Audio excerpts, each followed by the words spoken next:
माया तपाईँ यहाँ स्वर फेरि राम्रो आउँदैन मेरो खै त्यो मुरलीमा त्यहाँ नाच्ने हो त नि यहाँ बजाउनु न मुरा त स्टार्ट त बनाउनु पऱ्यो नि तपाईँ खाएको खुट्टा नाच्न नजान्ने मान्छेलाई झन् मुरली बजाइदिन्छ मुराको धुम्समा तपाईँको कसरी बनाउँछ ल स्टार्टमा राख्नु पऱ्यो नि त खुट्टा त्यो भनेको एउटा स्टार्टमा राख्दा हात खुट्टा जिल्दा होइन ल अनि तपाईँ गीत हाल्नु लास्टमा फेरि गीत फेरि अलि पुरा आउँदैन यो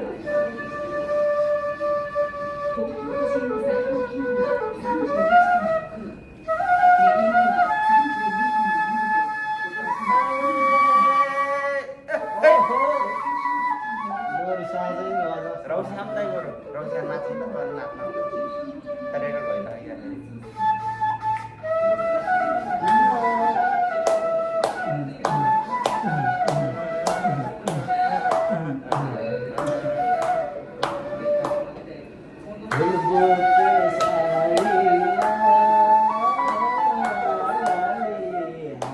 बाहिर जाने आउनु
अब हेर्नु नि कसरी हुन्छ